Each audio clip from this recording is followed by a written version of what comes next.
आप देख रहे हैं दस्तक। देश के पहले ड्रोन अटैक को लेकर प्रधानमंत्री ने आज एक हाई लेवल मीटिंग की। इस बैठक में ड्रोन पॉलिसी की समीक्षा हुई और यह निर्णय किया गया कि सिविल इलाकों में तो ड्रोन उड़ाने पर छूट होगी, लेकिन संवेदनशील इलाकों में ड्रोन उड़ाने पर प्रतिबंध रहेगा। इस फैसले की वजह जम्मू कश्मीर में आतंक की दस्तक है, जिसमें ड्रोन की भूमिका अहम हो गई है। जब आतंकवादी कश्मीरियों का हौसला नहीं तोड़ पाए तो अब वो घाटी को दहलाने के लिए हर दांव आजमा रहे हैं। 24 जून 2021, जगह दिल्ली।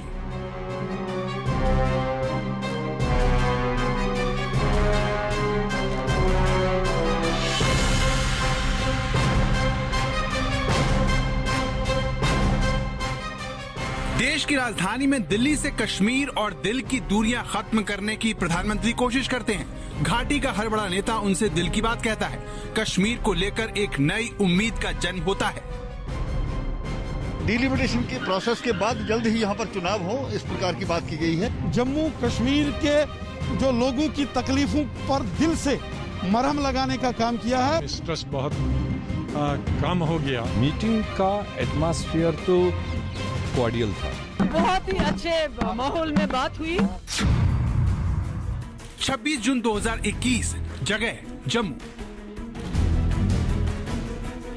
24 जून को कश्मीर पर बैठक खत्म होने के 48 घंटे के अंदर जम्मू में देश का पहला ड्रोन अटैक हो जाता है। 26 जून की रात आतंकी ड्रोन जम्मू के एयरफोर्स बेस पर विस्फोटक गिराकर गायब हो जाते हैं। लेकिन ये तो शुरुआत थी, क्योंकि इसके बाद हर दिन जम्मू के अलग अलग इलाकों में रात के अंधेरे में ड्रोन से खौफ फैलाने का काम हुआ।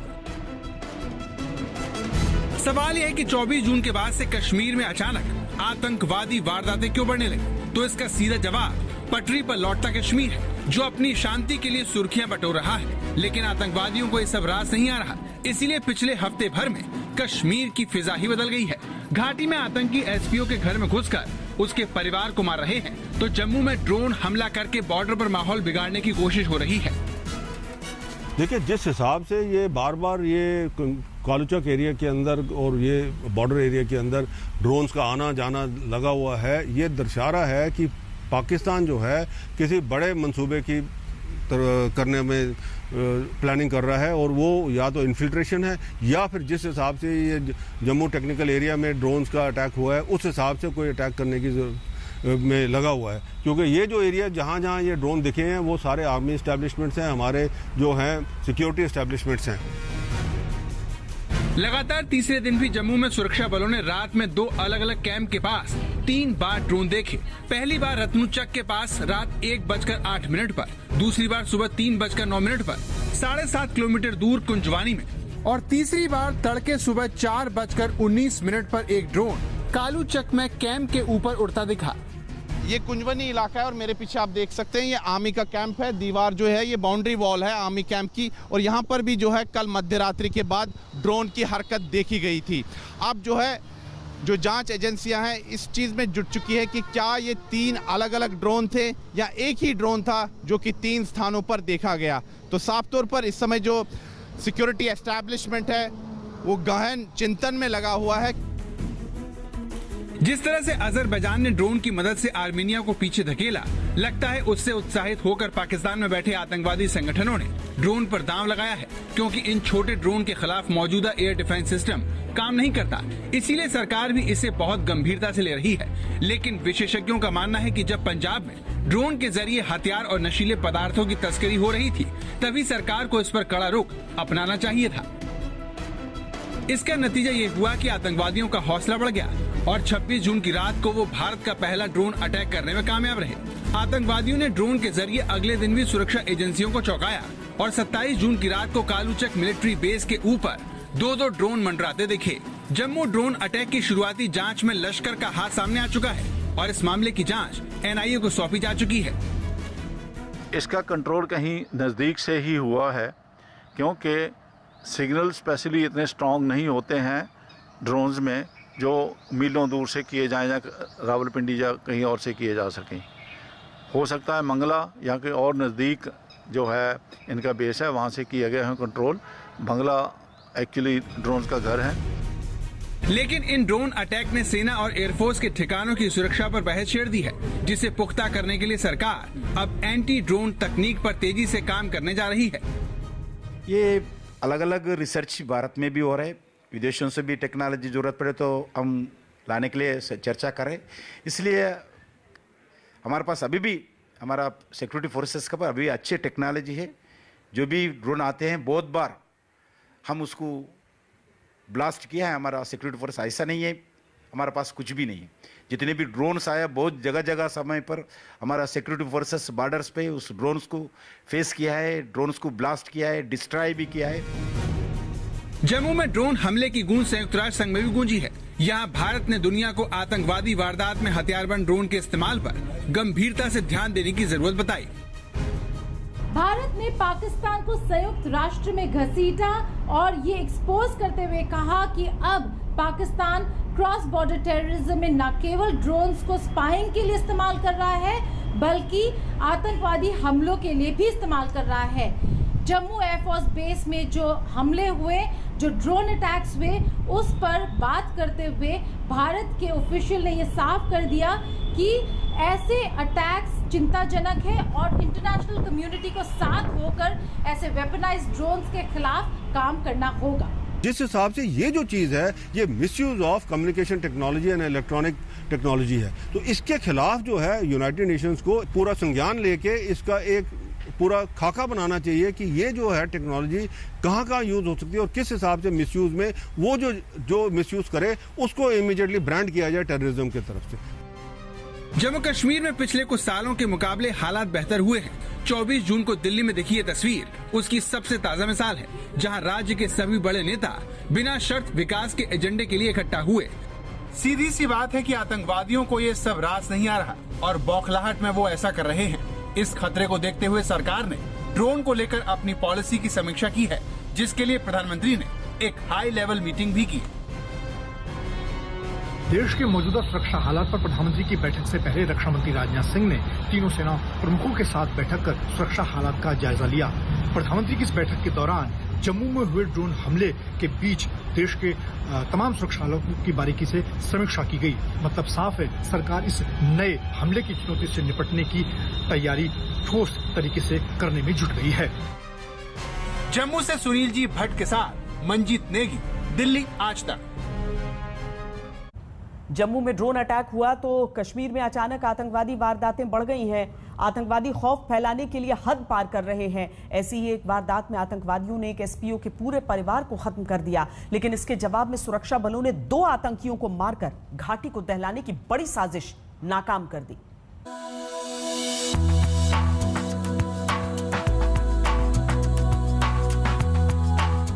सुरक्षा बिल्कुल पहले से ज्यादा है, किसी तरह की कोई भी परेशानी नहीं है। मोदी सरकार द बेस्ट काम कर रही है।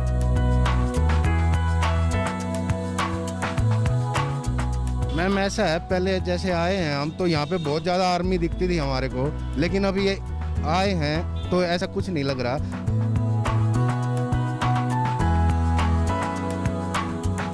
एक्चुअली हम लास्ट टाइम जब आए थे 2013 में तो स्टोन पेल्टिंग वगैरह हुआ था, तो I remember she was very small and we found it very risky, but this time we are finding it very safe and good like. ये नया कश्मीर है जहां शांति, अमन और सबसे बड़ी बात सुरक्षा है। ये बात वहां घूमने आए पर्यटक हर पल महसूस कर रहे हैं। ये सब देख आतंकवादी घबरा गए हैं और उन्होंने घाटी में एक बार फिर आतंक की आग से लोगों को जलाना शुरू कर दिया है। ये जम्मू कश्मीर के पुलवामा जिले में स्पेशल पुलिस अफसर फयाज अहमद भट्ट का परिवार है, जिनके पूरे घर को आतंकवादियों ने रविवार को उजाड़ दिया।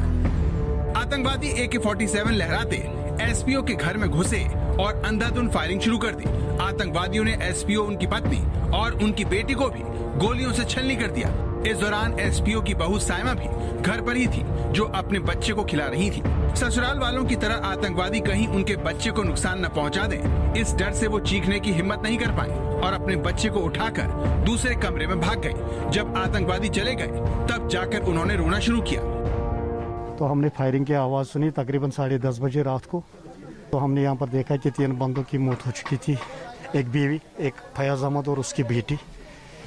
माना जा रहा है कि जिस अंदाज से कश्मीर पर एक बार फिर राजनीतिक चहल पहल शुरू हुई है और राजनीतिक पहल शुरू हुई है, उसी से बौखलाए मिलिटेंट ग्रुप कश्मीर में अमन के पीछे लग गए हैं।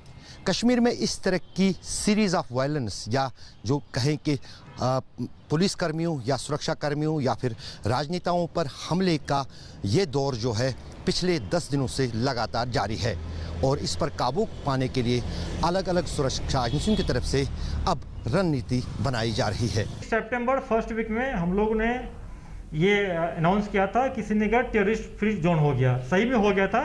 उसके बाद सितंबर सेकेंड वीक में एलईटी का एक साकिब जो है बरजुला का एक्टिव हो गया। उसके बाद खुडबनी रेडबनी से जब आर्मी का पुलिस का वहाँ पर बहुत सिक्योरिटी फोर्स का प्रेशर पड़ा तो खुडबनी रेडबनी से शिफ्ट होके अब्बास से श्रीनगर में शेल्टर लिया है। पाकिस्तान के इशारे पर, आईएसआई के इशारे पर यहाँ पर लोकल लड़कों को कुछ 5-6 को एक्टिव किया है जो अपने को टीआरएफ कहते हैं, बल्कि एलईटी के ये टेररिस्ट हैं। उसमें एक मार चुका है क्या उवैद, बाकी जो है उसके पीछे हम लोग लगे हुए हैं और बहुत जल्दी उसको या तो अरेस्ट कर लेंगे या इनकाउंटर उसको न्यूट्रलाइज करेंगे।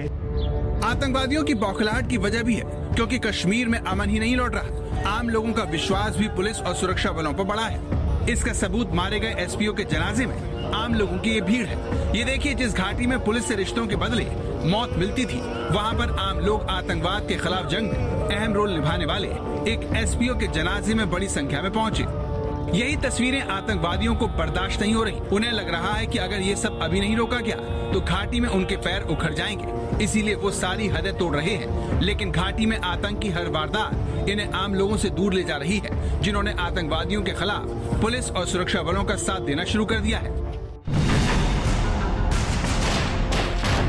श्रीनगर के पारिमपोरा के मलहोरा में घंटों की मशक्कत के बाद लश्कर के कमांडर अबरार और एक पाकिस्तानी आतंकवादी को मार गिराया गया।